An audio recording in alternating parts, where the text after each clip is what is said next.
Diane, I'm going to go to you first. Okay.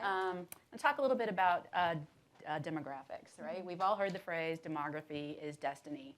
And I think when it comes to our current context here in the United States, it means that we need a growing and vibrant labor force that is willing to work, earn income, pay taxes, and help pay for the programs that are so critical, especially to our elderly population.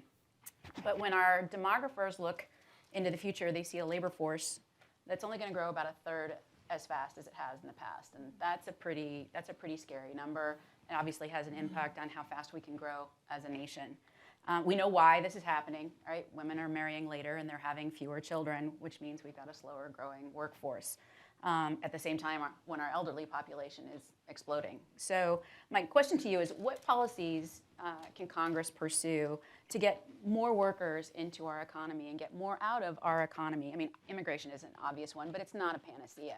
So given what you've been doing on the committee and in the House, I was wondering what your thoughts about what Congress should be doing. Yeah, thanks. So demographics and the aging of the U.S. population and the global population has always been like a central theme of the Concord Coalitions in terms of saying this is unsustainable, right? It's all driven by demographics. And for decades, Concord's been saying, you know, we're spending so much on older people and benefits for older people, and we're not paying much attention to what can grow the tax base to support these old age programs.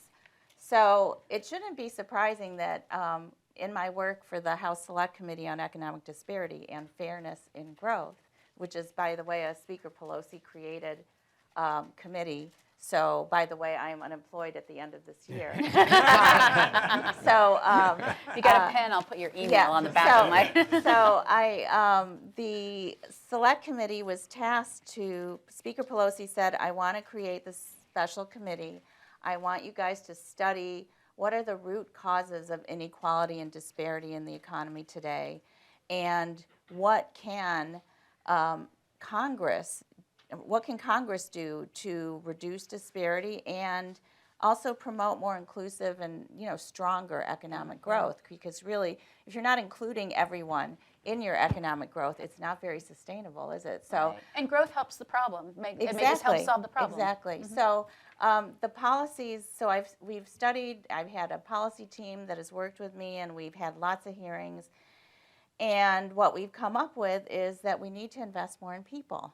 That the federal government needs to invest more in people. That the federal government can no longer just say, "Oh, state and local government, you can take care of that stuff," or "Oh, private sector, you're donating money to reduce poverty, that's fine." There really needs to be, you know, the money is with the federal government. So even though there are many state and local governments and many private sector initiatives that try to reduce economic disparity, it is too big of a problem to leave it to the rest of the economy and not call on the federal government.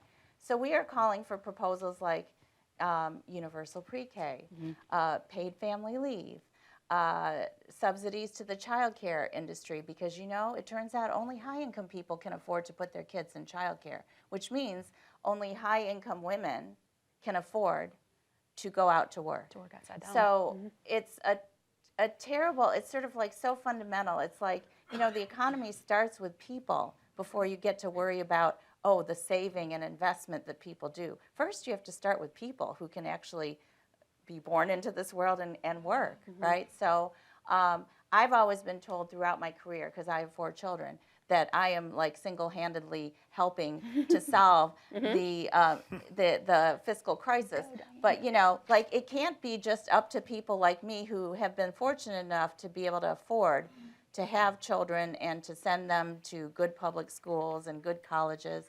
It has to be more affordable for people to have families in this country. And so we are looking at, you know, we're also recommending tax policy changes, because most of the spending that we do through the tax code goes to the benefit of very, very high income, high wealth individuals.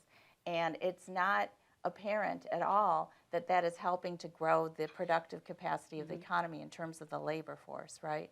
So it's just like, take a bigger look, when you take a more holistic look at the federal budget and how the federal government dedicates money to old age programs versus young people, versus helping people have families. It just, we can do so much better. And Jean Sturley has been talking about this old versus young thing for for decades. And so, Jean, I've always listened to you, although you've always thanked me for having so many children. But first, anyway. Doing your bit for the worker retiree ratio. You and Jane Gravel, that's like always your first comment to me. Anyway, so I think that it's time for Congress to take a look at investing more in people and families. And shouldn't that be a bipartisan issue? Absolutely. Right, so.